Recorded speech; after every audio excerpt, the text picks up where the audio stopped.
وبه قال حدثنا علي بن محمد حدثنا عبد الله بن نمير عن سعيد بن سعيد عن عمر بن ثابت رضي الله تعالى عنه عن أبي أيوب أنصاري رضي الله تعالى عنه قال قال رسول الله صلى الله عليه وسلم من صام رمضان ثم أتبعه بست من شوال كان كصوم الدهر رواه الترمذي। আলহামদুলিল্লাহ, আল্লাহ পাকে শুকরিয়া যে আল্লাহ জাল্লা শানহু আমাদেরকে ভালোবেসে পছন্দ করে দুনিয়ার যাবতীয় কাজকর্ম থেকে ফারেক করে রমজান মাস পার করে সওয়াল মাসের প্রথম জুম্মায় যে আল্লাহ আমাদেরকে একত্রিত করলেন, সে মহান প্রভুর দরবারে আলী শানে সমস্বরে শুকরিয়া জ্ঞাপন করে বলি আলহামদুলিল্লাহ। অতঃপর বিশ্ব নবী, নবীদের নবী, সাইয়্যিদুল মুরসালিন, আশরাফুল আম্বিয়া, যে নবীর মাধ্যমে পেয়েছি আমরা সঠিক পথের দিশা, সেই বিশ্ব নবীর প্রতি সংক্ষেপে দরুদ পড়ি, সবাই পড়ি সাল্লাল্লাহু আলাইহি ওয়াসাল্লাম। প্রিয় হাজিরিন, আমরা দেখতে দেখতে সুন্দরভাবে একটি মাস রোজা এবং ঈদুল ফিতর কাটালাম এবং সওয়াল মাসের প্রথম জুম্মায় যে আল্লাহ আমাদেরকে ভালোবেসে পছন্দ করে হাজার হাজার মানুষের মধ্য থেকে বাছাই করে পছন্দ করে যে আল্লাহ আমাদেরকে মসজিদের ভেতরে নিয়ে আসলেন, আবারও শুকরিয়া জ্ঞাপন করে বলি আলহামদুলিল্লাহ। প্রিয় উপস্থিতি, আমি কোরআন শরীফের দুটি আয়াত করেছি, এর উপরে কিছু কথা বলা হবে ইনশাআল্লাহ, আল্লাহ যদি তৌফিক দেয়। ওমা তৌফিক ইল্লা বিল্লাহি তাওয়াক্কালতু ওয়া ইলাইহিল উনীব। আমরা বলি আল্লাহুম্মা আমিন। সূরাটার নাম হলো সূরা লোকমান, 31 নম্বর সূরা, 21 নম্বর পারা। লোকমান মানে হলো সাধারণ একজন মানুষের নামে একটা সূরা। তাহলে চিন্তা করে দেখেন তার আমল আখলাক কত ভালো ছিল, আল্লাহর কাছে কত পছন্দনীয় ছিল। সাহাবীদের নামে ইশারাতুন আয়াত আছে, কিন্তু ডাইরেক্ট নাম বেশিরভাগ সাহাবায়ে কেরামের নাই। কিন্তু লোকমান হাকিম নবী না, পয়গম্বর না, রাসূল না, কিন্তু আল্লাহর কাছে তার দাম এত বেশি, কোরআন শরীফের মধ্যে তার নামে আল্লাহ পাক একটা সূরাই নাজিল করে দিয়েছেন। এই সূরার আয়াত সংখ্যা হলো 34টি, রুকু সংখ্যা হলো 4টি। এই সূরাটা মক্কায় অবতীর্ণ হয়েছে। আর আমি যে আয়াতটা পড়েছি সেটা হলো 9 নম্বর আয়াত। 8 আর 9 এই দুই আয়াতের উপরে কিছু কথা বলা হবে ইনশাআল্লাহ। আল্লাহ পাক বলছেন, ইন্নাল্লাযীনা আমানু ওয়া আমিলুস সালিহাতি লাহুম জান্নাতুন নাঈম। সুন্দর আল্লাহ পাকের কথা যে পৃথিবীর মানুষ তোমরা শোনো, নিশ্চয় যারা আমানু ঈমান আনছে, ওয়া আমিলুস সালিহাত আমলে সলে করবে, ঈমান আনা আর সৎ কাজ করার কারণে লাহুম জান্নাতুন নাঈম, আল্লাহ পাক তাদেরকে ভালোবেসে জান্নাতুন নাঈমের ভিতরে প্রবেশ করাবে। কাজ হলো দুটা, একটা হলো ঈমান আর একটা হলো সৎ কাজ। সৎ কাজ বলতে আমরা কি বুঝি? সৎ কাজ বলতে আমরা বুঝি খালি নামাজ পড়া, নাকি? এটাই সৎ কাজ? সৎ কাজ কি আমি কিছুক্ষণ পরে আপনাদের বলতেছি। আর এই জান্নাতটা যে দিবে দুটো আমলের কারণে, আল্লাহ পাক বলছেন এটা হলো ওয়াদাল্লাহি হাক্কা, এটা হলো আল্লাহ পাকের ওয়াদা, আল্লাহ পাকের প্রতিশ্রুতি। এরপরে আল্লাহ পাক বললেন কি, খালিদিনা ফিহা, সেখানে তারা চিরকাল থাকবে, এখান থেকে বাইর হওয়ার কোনো সুযোগ নাই। আর জান্নাত এত নিয়ামতের জায়গা যে ওখানে একবার ঢুকলে আর পৃথিবীর কথা, বাবা মার কথা, স্ত্রীর কথা, সন্তানের কথা, পৃথিবীর কথা কোনো কিছু আর মনে থাকবে না, এমন একটা জান্নাত আল্লাহ পাক দিবে। আর আল্লাহ বললেন ওয়াদাল্লাহি হাক্কান, এটা হলো আমার ওয়াদা, ওহুয়াল আজিজুল হাকিম, আর তিনি হলো মহা সম্রাট, তিনি হলো প্রক্রমশালী, তিনি হলো বিজ্ঞানময়, প্রজ্ঞাময়, যার জ্ঞানের কোনো শেষ নাই। আমাদের জ্ঞানের সীমা আছে। আল্লাহ পাক বলছেন ওমা উতিতুম মিনাল ইলমে ইল্লা কলিলা, আমি তোমাদেরকে সামান্যতম জ্ঞান দান করেছি। সামান্য কত? সামান্য দিয়ে দেখছেন মোবাইলে কিছু লেখে ছেড়ে দিলি চলে যায় আর এক মোবাইলে, চলে গেছে আমেরিকায়, চলে গেছে সৌদি। এই হলো সামান্য জ্ঞান। আবার আমরা রকেটে চড়ে ঘুরতেছি, এটা কল্পনা করা যায়? এমনকি বাড়ি করতে করতে বাংলাদেশে আছে, ঢাকাতে আছে, রাজধানীতে আছে, তারপরে কি করে কয় এই ভারতে আছে, আবার এখন শোনা যাচ্ছে মঙ্গল গ্রহ পর্যন্ত চলে গেছে। এটা কি সহজ কথা মনে করছেন? এর নাম হলো জ্ঞান। সামান্য জ্ঞান যা যদি এত কিছু হয়, তাহলে মহান আল্লাহ পাক কত জ্ঞানী, চিন্তাই করা যায় না। আচ্ছা, যাই হোক, তে আমাদের কাজ হবে দুটা। একটা হলো ঈমান আনা। ঈমান আনা কিন্তু সহজ না।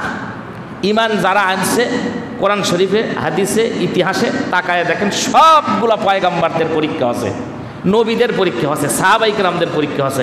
এই জন্য এই কাজটাকে অত সহজ মনে করা যাবে না। আচ্ছা, এটা গেল। এরপরে সলে, আমলে সলে করা লাগবে, নেক কাজ করা লাগবে। নেক কাজ মানে হলো নামাজ, রোজা, তসবিহ, তাহলিল, জিকির, আজকার, সুবহানাল্লাহ, আলহামদুলিল্লাহ, জিকির কর্ম, তারপরে ইতিকাফে থাকলাম, রোজা করলাম, এই কয়টাই খালি সীমাবদ্ধ কি নেক কাজ? না।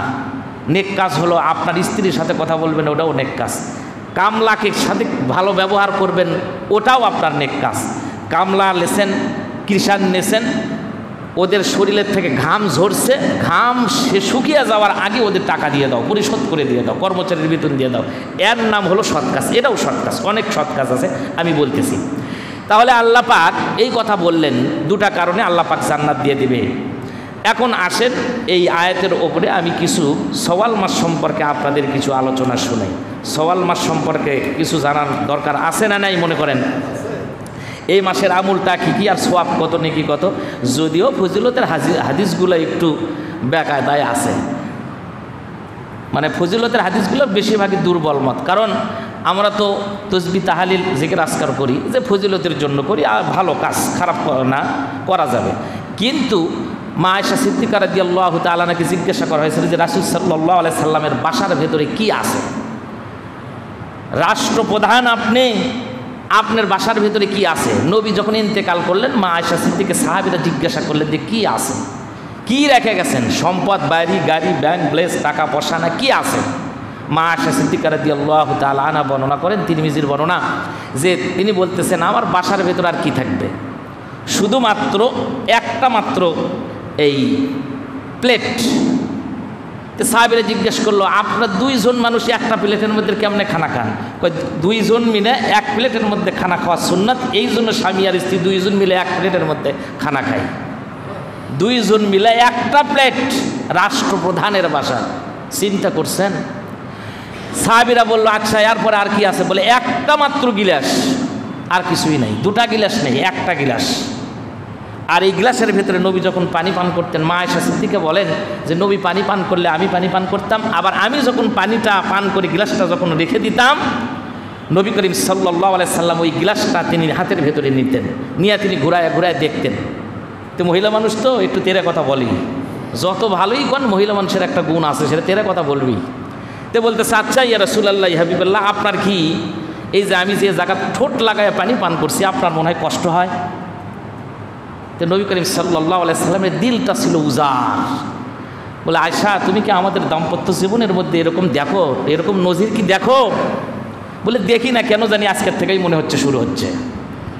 বলে তাহলে শোনো, আমি তুমি যে জায়গার ভেতরে পানি পান করছো গিলাসের, ওই জায়গার দিকে তাকায় আছি যে কোন জায়গায় তোমার ঠোঁটটা পড়েছে, আর ওই জায়গার ভেতরে পানি পান করতে আমি বিশ্ব নবী বড় ভালোবাসি।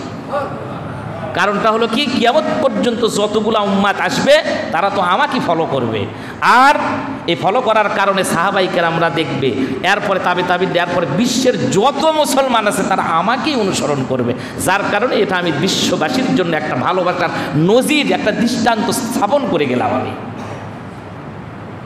এরপরে বলতেছেন আর কি আছে? বলে আছে হলো একটা তলোয়ার। এটা হলো সুন্নাত। আগেকার সুন্নত নেবেন, এটা সুন্নত নেবেন না? কয় হুজুর সব ভালো ঠিক আছে হুজুর, কিন্তু নারে তাকবীর আল্লাহু আকবার বলবো না, মসজিদের মধ্যে তাকবীর দেবো, কিন্তু মসজিদ থেকে বাইরে যেতে না। তো যাই হোক, তলোয়ার রাখা এটাও সুন্নাত। নবী করিম সাল্লাল্লাহু আলাইহি সাল্লাম বিশাল একটা তলোয়ার রাখতেন। কারণ বলে কেন তলোয়ার রাখছে? এখন তার যুদ্ধ নাই, বলে বলা যায় না কখন কি হয়, এই জন্য একটা তলোয়ার এখনো পর্যন্ত আছে। এই হলো রাসূলের বাড়ির ইতিহাস। তো এই জন্য আর আমরা ফজিলতের জন্য রাখছি বিশাল 2-4 হাজার দিয়ে তসবিহ বানাছি। খারাপ না, আমি নিজেও তসবিহ করি, আমারও আছে অনেকগুলো তসবিহ। যাই হোক, আপনি গুনতে পারেন, তবে গোনার আগে শোনেন, কিয়ামতের দিন যেদিন শুরু হবে সেই দিন কেউ কাউকে চিনবে না, আমার স্ত্রী কেউ চিনবে না। এই জন্য আপনি যেটাতে তসবিহ করবেন, আজ হাতের কর গুনি না আমরা, এটা তিরমিজি শরীফের মধ্যে আসছে। নবী করিম সাল্লাল্লাহু আলাইহি সাল্লাম হাতের কর গুনে গুনে তিনি তসবিহ পড়তেন। সুবহানাল্লাহ, আলহামদুলিল্লাহ, আল্লাহু আকবার, এটা করতেন। অন্য বর্ণনার মধ্যে আসছে তিরমিজি যে একটা পাতিলের ভেতরে তিনি পাথরগুলো তিনি নিতেন, নিয়ে ওখান থেকে পাথরগুলো এরকম জিকির করে করে তিনি রাখতেন, এটা সুবিধার জন্য। আর এই জন্য করছেন, এই করগুলো হাতের আঙ্গুলিগুলা কিয়ামতের দিন আল্লাহর কাছে সাক্ষী দিবে। সুবহানাল্লাহ বলেন, এটা করবেন। এখন কিয়ামতের দিন কেউ কাউকে চিনবেন না, এই জন্য একটা কাজ করা লাগবে। স্ত্রীর সাথে এত মহব্বত, এত ভালোবাসা, স্ত্রীর হাত নিয়ে আপনি স্ত্রীর হাতের করগুলো গুনবেন আর সুবহানাল্লাহ সুবহানাল্লাহ জিকির করবেন। মনে মনে করছেন, হুজুর আপনি আর কামবা নিয়ে ভূতে বউকে আমি জান্নাতের মধ্যে নিয়ে যাবো? ভূতে বউ থাকবে না, জান্নাতের মধ্যে যখন চলে যাবে পূর্ণিমার চাঁদের মতো, ইউসুফ আলাইহিস সালামের মতো চেহারা দিয়া, আদম আলাইহিস সালামের মতো উঁচু লম্বা করে আল্লাহ পাক জান্নাতুল ফেরদাউসের মেহমান বানায় দিবে। যাওয়ার সাথে খালি সুন্দর, ও আর সুন্দরের কারবার জান্নাতের ভেতরে নাই। এই জন্য এত ভালোবাসা, ভুলে যেন না যান, তাহলে হাতগুলো এমনি চলে আসবে। যেখানে যেখানে জিকির করছেন, স্ত্রী চুল ধরবেন, চুল ধরে টান দিবেন না, টান ধরে একটা একটা করে সুবহানাল্লাহ সুবহানাল্লাহ করে এক সাইড থেকে জিকির করবেন। যতগুলা চুল জিকির করবেন, কিয়ামতের দিন ওই জিকিরগুলাই আপনার স্ত্রীকে খুঁজে বের করবে। সুন্দর একটা পদ্ধতি না?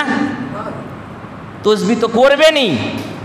আপনার স্ত্রীর সাথে এত মহব্বত, এত ভালোবাসা, বাবা আছে, বাবার পা টিপতেছেন, বলেন সুবহানাল্লাহ, আলহামদুলিল্লাহ, বাবার পা টিপে দেন। এরপরে হাত টিপতেছেন, সুবহানাল্লাহ বলেন। এই বাপ মা এইগুলো কিয়ামতের দিন আপনার সাথে পরিচয় লাভ করে এই জিকিরের মাধ্যমে। সুবহানাল্লাহ বলেন। প্রিয় হাজিরিন, কারণ আমাদের কথাগুলো আল্লাহু আকবার যে বলি, মুয়াজ্জিন যে আযান দেয়, যত দূর পর্যন্ত যাবে কিয়ামতের দিন মুয়াজ্জিনের সাক্ষী হয়ে পাহাড় পর্বত রাস্তার পিপিলিকা পর্যন্ত তার জন্য দোয়া করতে থাকবে। এই জন্য আমি এই কথাগুলো বললাম। এই জন্য স্ত্রীর যে চুল আছে, টান না দিয়া, ঝাঁকি না দিয়ে একটা করে চুল এনে করে নেবেন, নিয়ে এনে জিকির করবেন। এক সাইড থেকে একদিন না একদিন, হাজার হাজার চুল আছে, হাজার হাজার নেকি দিবে আল্লাহ। যাই হোক, এই গেল ফজিলতের কিছু কথা আলোচনা আমি আপনাদের করলাম। এখন আছে সওয়াল, মানে কি? সওয়াল চাঁদের চাঁদ তো আমরা দেখি, চাঁদ দেখা সুন্নাত, এটা দেখবেন। দেখলেও পরে ওই 100টা গলা কাটা শহীদের সওয়াব আল্লাহ পাক আমাদের আমুল্লামার ভেতরে লেগে দিবে। সওয়াল মানেই হলো উঁচু করা, উন্নত করা। 3 নাম্বার হলো গৈরব করা, 4 নাম্বার হলো পাল্লা ভারী করা, 5 নাম্বার হলো বিজয় লাভ করা, 6 নাম্বার হলো প্রার্থনা করা, দোয়া করা। এই বিভিন্ন জায়গায় বিভিন্নভাবে অর্থ এই সওয়াল সম্পর্কে এসেছে। এই বাবা, এই কি ব্যাপার? দুইজন দুই জায়গায় বসো, দুইজন দুই জায়গায় বসো। এই যে সওয়াল মাসের কথা বললাম, সেটা হলো উন্নত করবেন কি দিয়া? নেকি দিয়া উন্নত করব। সেটা হলো যে রোজা চলে গেছে, নামাজ চলে গেছে, কোরআন তেলাওয়াতে কোরআন পড়ে আছে, আর দরকার নেই 1 বছর পর আবার কোরআন শরীফ হাতে দিব, তা না। আজকের এই সওয়াল মাসে, রমজান মাস বিদায়ের পরে মুমিনের করণীয় কি, এরই উপরে আলোচনা করার চেষ্টা করব ইনশাআল্লাহ। এরপরে আসেন, এটা গেল সওয়ালের অর্থ।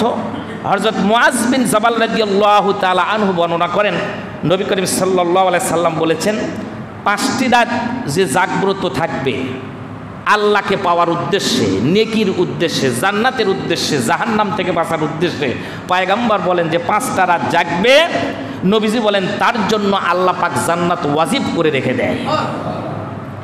সাহাবীরা ডাক দিয়ে বলে, ইয়া রাসূলুল্লাহ, ইয়া হাবিবাল্লাহ, 5 রাত মানে কোন কোন রাত একটু বলেন না। মুআজ বিন জাবালের কথা শুনে পয়গম্বর ডেকে বলে, মুআজ রে তাহলে শুনে নাও। 1 নাম্বার হলো জিলহজ মাসের 8 তারিখে, সামনে কিন্তু আসতেছে রে ভাইরা আমার, 2 মাস পরে জিলহজ মাসের 8 তারিখে যে বান্দা রাত জেগে জেগে থাকবে, আল্লাহ পাকের জিকির করবে, নামাজ আদায় করবে, নফল ইবাদত করবে, কোরআন তেলাওয়াত করবে, এই করার কারণেই 5টা রাতের 1 রাত জান্নাত তার জন্য ওয়াজিব হয়ে যাবে। 2 নাম্বার হলো জিলহজ মাসের 9 তারিখ, অর্থাৎ আরাফার রাত। এই আরাফার রাতে যদি আপনি ইবাদত করেন, ইবাদত করার কারণে জান্নাত ওয়াজিব হয়ে যাবে। 3 নম্বর হলো শাওয়াল মাসের প্রথম রাত, অর্থাৎ হলো ঈদুল ফিতরের রাত। ঈদের রোজাও চলে গেছে, এরপরে রোজার পরে ঈদের মাঠ থেকে বিদায় হওয়ার পরে আমরা ঢোল নিয়ে বসছি, তাহলে কি চলবে? সারা রাত মোবাইল দেখে দেখে জীবনটা নষ্ট করে দিয়েছি। না না, ঈদুল ফিতরের রাত্রে যদি আপনি আল্লাহ পাকের নফল ইবাদত করেন, কোরআন তেলাওয়াত করেন, করার কারণেই পয়গম্বর বলে তার জন্য জান্নাতটা ওয়াজিব হয়ে যায়। এরপরে ভাইরা আমার 4 নাম্বার হলো ঈদুল আজহার রাত। যদি কুরবানির রাত, ঈদুল আজহা কুরবানি করার পরে ওই রাত্রে ইবাদত করেন, রাত জেগে জেগে, পয়গম্বর বলে তার জন্য জান্নাত ওয়াজিব হয়ে যায়। এরপরে 5 নম্বর হলো লাইলাতুন নিসফ মিন শাবান, যেটা চলে গেছে। ওই শাবান মাসের যখন 15 তারিখ আসে, ওই রাত্রিতে যদি আপনি ইবাদত করেন, ইবাদত করার কারণে পয়গম্বর বলেন 5টা রাত যদি কোনো আল্লাহর বান্দা ইবাদত করে, আল্লাহর নবী বলেন তার জন্য আল্লাহ পাক জান্নাতটা ওয়াজিব করে রেখে দেয়। এই 5টা রাত আপনি শুনলাম, এর ভেতরে আছে কিন্তু ঈদুল ফিতরের রাত, ঈদুল আজহার রাত। তাহলে 5টা রাতের এই একটা পেলাম। এই যে সুন্দর বর্ণনা, অথচ সেই রাত এইবার অবশ্যই একটু কম দেখলাম, গাড়ির ওপরে বড় বড় বক্স তুলে নাচতেছে। তবে কিছু কিছু মুরব্বী দেখলাম লাঠি পাশে ফিরে, এখন লাঠি নিলে আর সমস্যা হচ্ছে না। আগে তো লাঠি বার করলেই পুলিশ পর্যন্ত লাঠি বার করে, বন্দুক বার করে, গুলি বার করে। আলহামদুলিল্লাহ একেবারে আমরা সেটা মুক্ত, যে লাঠি ছাড়া যুবকরা ঠিক হয় না। দেখলাম আমি অনেক সময় ফেসবুকে, আপনারাও দেখছেন, যে লাঠি যেই বার করছে, ট্রাক থুইয়া, বক্স থুইয়া, কিসের কি লাসপিয়ার গান গাবি, ওটা থুয়াই দৌড়। আসলে লাঠি না, মাঝে মধ্যে লাঠি না দিলে পরে কাজ হয় না, বুঝছেন? যাই হোক, আল্লাহ পাক আমাদের এই রোজাগুলা যেন কবুল করে নেয়, আমরা বলি আল্লাহুম্মা আমিন। আবার ভাইয়েরা, শুধু তাই নয়, এই শাওয়াল মাসে পয়গম্বর বর্ণনা করেছেন 4টা কাজ তিনি করতেন। 1 নম্বর হলো ভাইয়েরা আমার, 6টা রোজা রাখতেন। 6টা রোজা শাওয়াল মাসে যদি কেউ 6টা রোজা রাখে, তিরমিজি শরীফের মধ্যে আছে, মুসলিম শরীফের ভেতরে আছে, আবু দাউদ শরীফের মধ্যে আছে। এই 6টা রোজা যে বান্দা থাকবে, পয়গম্বর বলেন সে যেন 1 বছর রোজা রাখলে যে সওয়াব হয়, এই 6টা রোজার কারণেই আল্লাহ পাক তার আমলনামার ভেতরে পুরো বছরের সওয়াব তার আমলনামায় লিখে দেয়। পুরো বছরের সওয়াব পাবেন। এটা কি সহজ কথা মনে করছেন? আবার ভাইয়েরা, দুররাতুন নাসিন কিতাবের ভেতরে লেখেন, শুধু এই একেবারে 1 বছরের নেকি হবে না, বরং পয়গম্বর বলেছেন যদি কোনো আল্লাহর বান্দা যদি 6টা রোজা রাখে, 6 জন পয়গম্বর যে আছে, পয়গম্বরের নেকি তার আমলনামার ভেতরে দিবে। 1 নম্বর হলো আমাদের আদি পিতা আবুল বাশার হযরত আদম আলাইহিস সালাম অনেক কান্নাকাটি করেছিলেন। শুধু তার কান্নাকাটি নয়, তার যে নেকি আছে এই সম পরিমাণ নেকি বান্দার আমলনামার ভেতরে আল্লাহ পাক দিয়ে দিবে। 2 নম্বর হলো হযরত ইউসুফ আলাইহিস সালাম, আল্লাহ পাক তাকে এতই সুন্দর করে বানাইছিলেন। এই ইউসুফ পয়গম্বর, আল্লাহ পাক এই পয়গম্বর যত নেকি করেছেন, বান্দা যদি দুনিয়ার ভেতরে যদি 6টা রোজা রাখে, ইউসুফ পরিমাণের সম পরিমাণ নেকি বান্দার আমলনামার ভেতরে আল্লাহ পাক দিয়ে দিবে। 3 নম্বর হলো তার পিতা ইয়াকুব আলাইহিস সালাম, ইয়াকুব আলাইহিস সালামের যে নেকি এই 6টা রোজা রাখার কারণে বান্দার আমলনামার ভেতরে ইয়াকুব পয়গম্বরের সম পরিমাণ নেকি আল্লাহ পাক দিয়ে দিবে। 4 নম্বর হলো হযরত মুসা কালিমুল্লাহ। মুসা আলাইহিস সালামের নাম কোরআন শরীফের এমন কোনো পারা নাই যে পারার ভেতরে মুসা নবীর কথা উল্লেখ নাই। এই মুসা আলাইহিস সালামের যত নেকি আছে, সেই সমপরিমাণ নেকি বান্দা যদি শাওয়াল মাসে 6টা রোজা রাখে, তার আমলনামার ভেতরে আল্লাহ পাক দিয়ে দিবে। 5 নম্বর হলো ঈসা রুহুল্লাহ, তিনি কিয়ামতের আগে আবার তিনি আসবেন, দাজ্জালের সাথে যুদ্ধ করবেন। এই ঈসা পয়গম্বরের যে নেকি সেই সমপরিমাণ নেকি বান্দার আমলনামার ভেতরে আল্লাহ পাক দিয়ে দিবেন। 6 নম্বর হলো পয়গম্বর বলেন, এ দুনিয়ার বান্দারা তোমরা শোনো, আমার উম্মতের বেটা বেটিরা শোনো, যদি তোমরা শাওয়াল মাসের 6টা রোজা রাখতে পারো, পয়গম্বর বলেন আমি মুহাম্মদ সাল্লাল্লাহু আলাইহি সাল্লামের আমলনামা আমার যত নেকি আছে এই পরিমাণ নেকি বান্দা তোমার আমলনামার ভেতরে আল্লাহ পাক দিয়ে দিবে। নেকি কি কম? অনেক নেকি, আবার পাপও কিন্তু আছে, পাপ নাই? হায় হায়, রমজান মাসে তারাবি পড়ার সাইজই ভিন্ন। এখন হারানো বিজ্ঞপ্তি দিয়েও মুসল্লি খুঁজে পাওয়া যাচ্ছে না। এই অবস্থা হচ্ছে এখন, নাই, হেরে গেছে, মুসল্লিগুলো হেরে গেছে। মনে হচ্ছে কয়টা চ্যানেলে একসাথে খবর দিলে যে আবার মুসল্লিগুলো এরকম পাবো আল্লাহ ভালো জানে। ফজরের সময় 2-3 জন, এক কাতারও হয় না। ইশারের সময়ও তাই, হেরে গেছে। খালি মোবাইলের কত অনুষ্ঠান আছে, টেলিভিশনের কত অনুষ্ঠান আছে, সেগুলো সব মুখস্থ করে রাখছে। যে মানে 1 মাস রোজা রাখে যা নেকি কামাই করেছিল, ঈদের দিনে ঢোল টোবলা মোবাইল ল্যাপটপ নিয়ে বসে সব শেষ করে ফেলে দিয়েছে। আর মা বোনরা তো সাজিয়া গুজিয়া একদিনে 1 বছর, ওই মানে এক বছরের রোজা রাখছিল 1 মাস, সব শেষ করে ফেলে দিয়েছে একদিনই। তিনি কি কোটি থাকলো যে সোয়াল মাসের সুযোগ আছে, এই সোয়াল মাসে 6টা রাখেন, তাহলে 1 বছরের সওয়াব দিবে। কিন্তু হাদিসগুলোর মান কিন্তু খুব একটা ভালো না, যেগুলো বললাম আমি। তবে রাখলে সওয়াব আছে, রাখলে সওয়াব আছে। এটা গেল। আর সোয়াল মাসের 4টা কাজের ভেতরে এই যে একটা বললাম যে নবীজি বলেছেন 6টা রোজা রাখবা। আর 2 নাম্বার হলো উপযুক্ত পাত্র পাত্রী যদি থাকে বিয়ে শাদীর ব্যবস্থা করা, এটা সুন্নাত। সুবহানাল্লাহ বলেন। যুবকরা করছে যাক হুজুর একটা হাদিস করছে, বাম্মা বিয়ে করায় না। কারণ বিয়ের একটা হাদিস আছে, সওয়াল মাসে বিয়ে হয়েছিল। মা আয়েশা সিদ্দিকা রাদিয়াল্লাহু তাআলা আনহা বর্ণনা করেন যে আমার বিয়ে সওয়াল মাসে হয়েছে। সুবহানাল্লাহ বলেন। তাহলে সোয়াল মাসে বরকত আছে না নাই? শুধু তাই নাই, নবীর আর এক স্ত্রী বলেন, উম্মে সালামা বলেন যে সোয়াল মাসে আমার বিয়ে হয় আর সোয়াল মাসে আমার বাসর হয়। এই জন্য নবীজি বলেছেন রমজান মাসের পর যদি সোয়াল মাস যখন আসবে, তোমাদের ছেলে মেয়ে উপযুক্ত হলে তাদের বিয়ে শাদীর ব্যবস্থা করে দাও। তাহলে সোয়াবও হবে, আর একদিকে সুন্নত জিন্দা হয়ে গেল। এটা আছে হাদিস শরীফের মধ্যে। এরপরে আসেন 3 নম্বর হলো নবী করিম সাল্লাল্লাহু আলাইহি সাল্লাম বলেছেন যে তোমরা হজের জন্য প্রস্তুতি নাও। এখন টাকাও লাগবে, স্বাস্থ্যও লাগবে, জ্ঞান বুদ্ধিও ঠিক থাকা লাগবে। পাগলের উপরে হজ ফরজ নয়, এই জন্য জ্ঞানও ঠিক থাকা লাগবে, সুস্থ মানুষ হওয়া লাগবে। অসুস্থ মানুষ যে কী করবেন ওখানে? আমি তো মনে করলাম যে বাড়িতে এসে খালি বাড়ির যেগুলো নামাজ পড়া হয়, মসজিদে যেগুলো নামাজ হয়, খালি তাড়াহুড়া, খালি তাড়াহুড়া। কি ভাই হচ্ছে না? তাড়াহুড়া হচ্ছে না? মনে করলাম যে কাবা শরীফের দরজা ধরে কানমন জরুম আর ছাড়বো না। আমি তো আর কি হুজুর, আমার সাথে 14,000 মানুষ উঠি আরও বেশি বেড়ে আছে। কে কোন জায়গায় ঠেলা দিচ্ছে থাকতো আল্লাহ মনের কথা বলবেন। মনে করলাম যে কাবা শরীফের দরজা ধরে কানমন জরমো যাওয়াই হোক, কিন্তু সে সুযোগ নেই। চতুর্দিক থেকে খালি ঠেলা গুতে আসতেছে, সবাই তো চাচ্ছে যে দরজাটা ধরে একটু কান্নাকাটি করি। তো এই জন্য সবচাইতে উত্তম সময় হলো শেষ রাতে। সেখানে সেই আমি যাই দেখি যে খালি আমি হাদিস জানি না, দুনিয়ার সব মানুষই হাদিস জানে। শেষ রাতে যাই দেখি আরও মানুষ বেশি কান্নাকাটি করার জন্য। প্রিয় ভাইরা আমার, এই জন্য হজের জন্য যাদের অর্থ সম্পদ আছে প্রস্তুতি নেওয়া দরকার, আছে না নাই? এটা আমার কথাটা, একটা নবীজির কথা। এরপরে 3 নম্বর গেল। 4 নম্বর হলো নবীজি এই সওয়াল মাসে তিনি 3 বার উমরা করেছিলেন।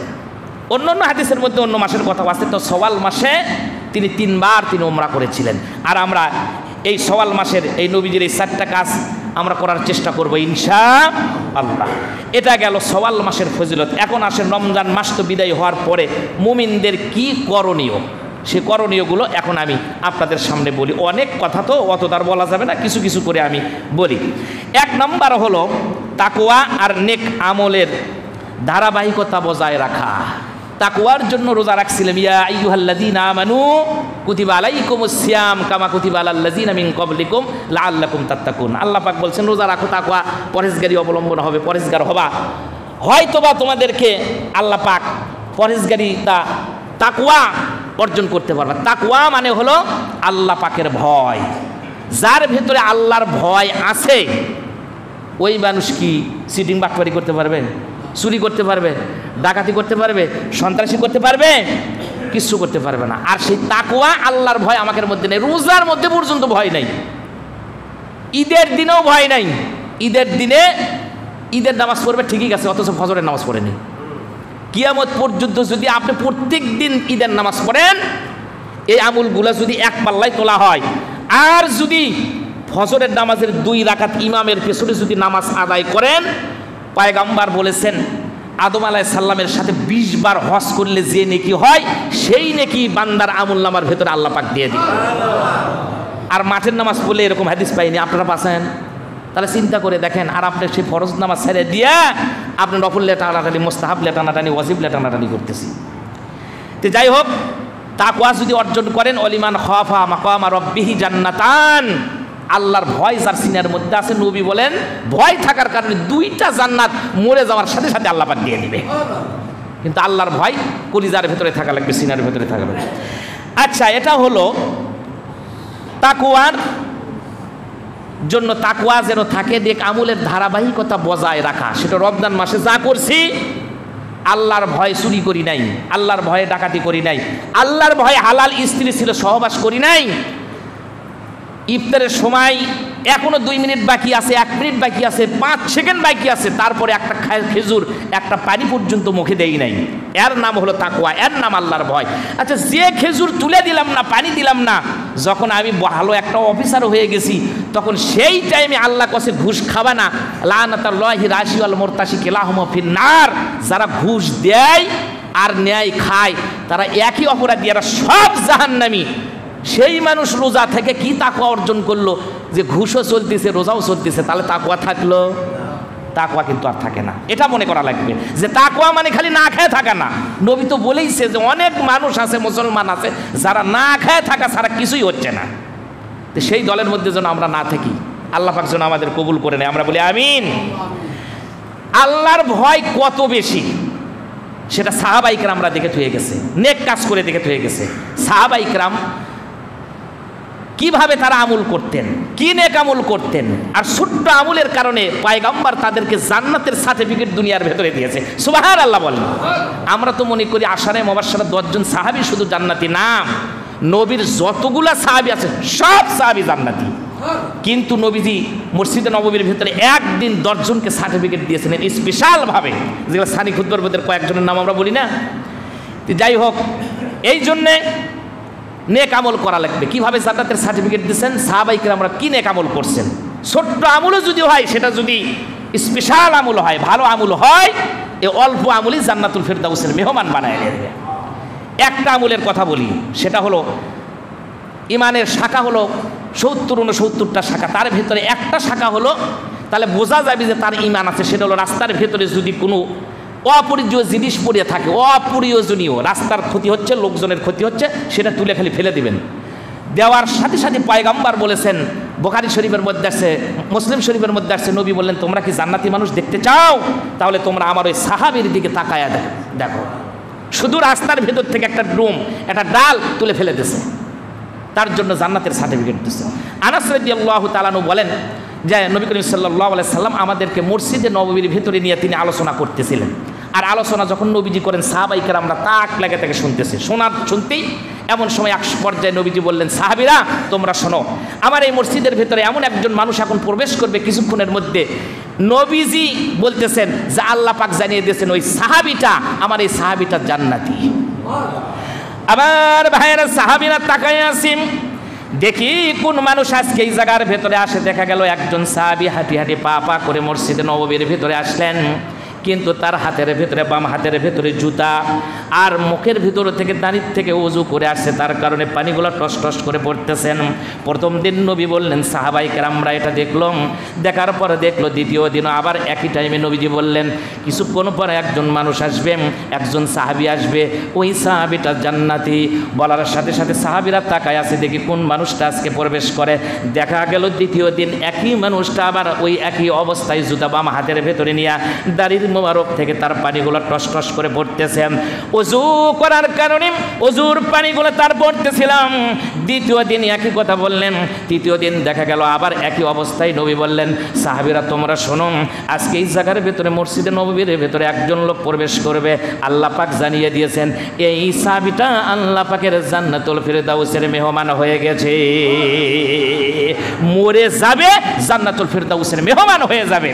আমার ভাইয়েরা, ওই জায়গার ভিতরে ছিলেন না আমর ইবনুল আস রাদিয়াল্লাহু তাআলা আনহু, আব্দুল্লাহ ইবনে আমর ইবনুল আস ছিলেন। সঙ্গে সঙ্গে তিনি কোনো কথা বললেন না। সেই দিনের ভেতরে নবী করিম সাল্লাল্লাহু আলাইহি ওয়াসাল্লামের নামাজ শেষ হয়ে গেল, বক্তৃতা শেষ হয়ে গেল। আমর ইবনুল আস তখন তিনি তার পেছনে পেছনে যাওয়া শুরু করে দিলেন। কিছু দূরে যাওয়ার পরে ডাক দেয়া বলে, ভাই রে, আমি আমার বাসার ভেতরে আব্বার সাথে ঝগড়া করেছি। একটু ঝগড়া তো হতেই পারে ভাইয়েরা আমার, ঝগড়া মীমাংসার ব্যবস্থাও কিন্তু কোরআন শরীফের ভেতরে আছে না নাই? আর যদি মীমাংসা পয়গম্বর না করতো, সাহাবায়ে কেরামরা না করতো, আমরা কিন্তু জাহিলির যুগের ভেতরেই থাকতাম। যার কারণে সাহাবায়ে কেরামরা যদি ঝগড়াঝাটিও করে ওটা আমাদের জন্য রহমত। জোরে কোন সুবহানাল্লাহ। আমার ভাইয়েরা, তিনি ডাক দিয়া বলে আব্বার সাথে ঝগড়া করেছি, 3 দিন বাড়ির ভিতরে যাব না, তবে কথা হলো তুমি শুনে নাও, আপনার বাসার ভেতরে আমি আজকে এই জায়গার ভেতরে মেহমান হিসেবে 3 দিন থাকতে চাই। আর তিনি বললেন আচ্ছা ঠিক আছে, আপনার কোনো অসুবিধা হবে না, আমার সাথে বাসার দিকে চলেন। 3 দিন যখন তিনি বাসার ভেতরে, তার বাসার ভেতরে থাকা হলো, দেখা গেল মেহমানের সাথে তিনি সুন্দর ব্যবহার করলেন, খারাপ ব্যবহার করলেন না, কথার দ্বারাও কষ্ট দিলেন না।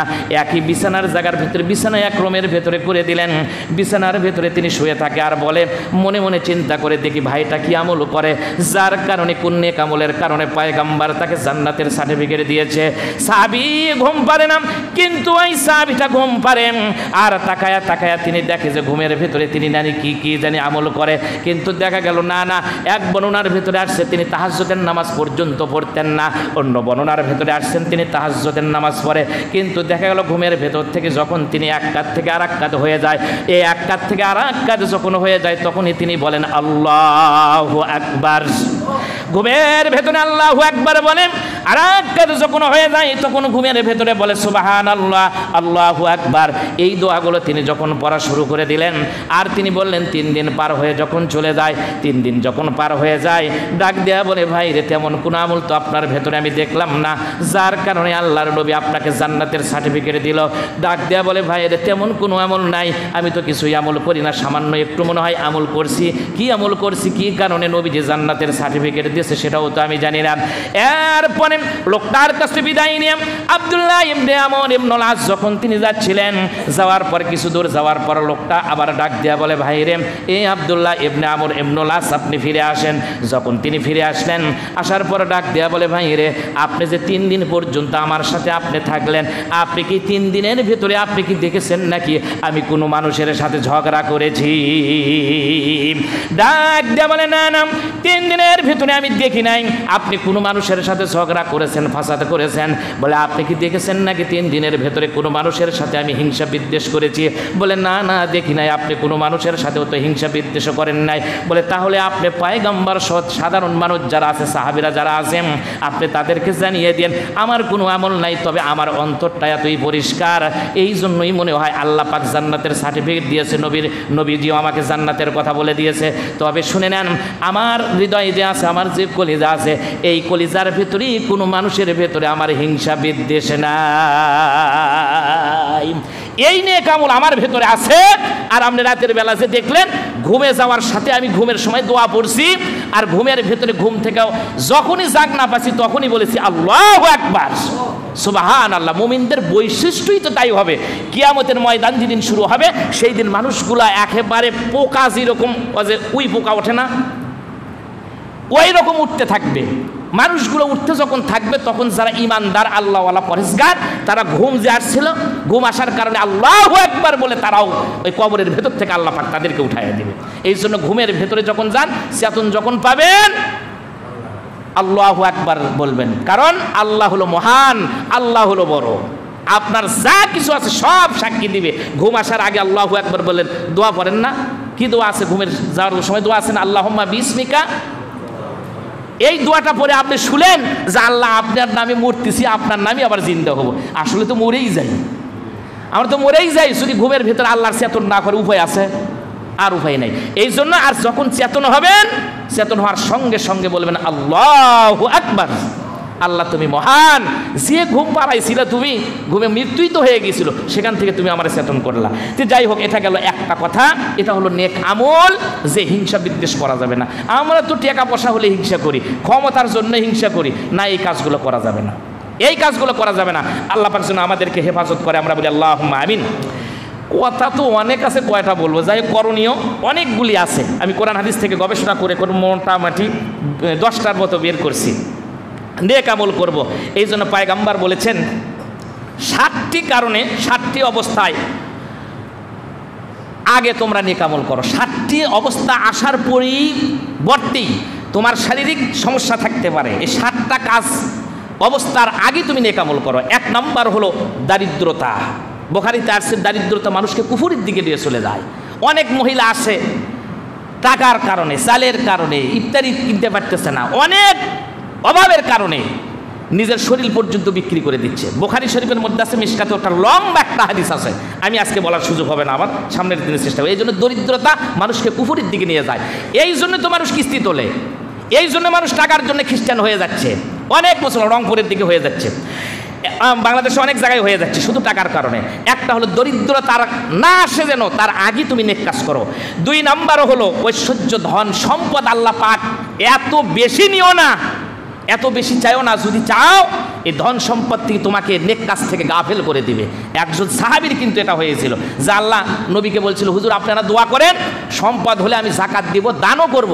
শেষ পর্যন্ত তিনি মসজিদে নববীতে আসেন, নবীর পিছনে নামাজ পর্যন্ত পড়তে পারে নাই, এতই সম্পদ আল্লাহ পাক তাকে দিয়েছিলেন। যাক ওদিকে আমি যাচ্ছি না, এই জন্য বেশি সম্পদ কিন্তু ভালো না। সম্পদ আসার আগে নবী বলছেন নেক কাজ করো।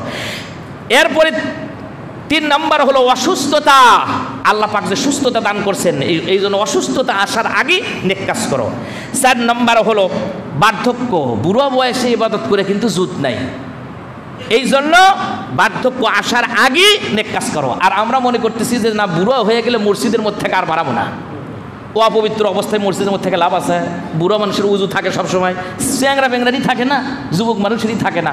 আর বুড়ো মানুষ এই জন্য বার্ধক্য আসার আগে নবী বলেন তোমরা নেক কাজ করো। এরপরে 5 নাম্বার হলো মৃত্যু আসার পূর্বেই তোমরা নেক কাজ করো। এরপরে 6 নাম্বার হলো দাজ্জালের ফিতনা, এই ফিতনার থেকে বাঁচার জন্য, ফিতনার থেকে বাঁচার আগে, দাজ্জাল বের হওয়ার আগেই তোমরা নেক কাজ করো। এরপরে 7 নাম্বার হলো কিয়ামত আসার আগে, অর্থাৎ আপনি মরে যাওয়ার পরেই আপনার আমার কিয়ামত শুরু হয়ে যাবে, কবরের মধ্যে যাওয়ার সাথে সাথে কিয়ামত শুরু।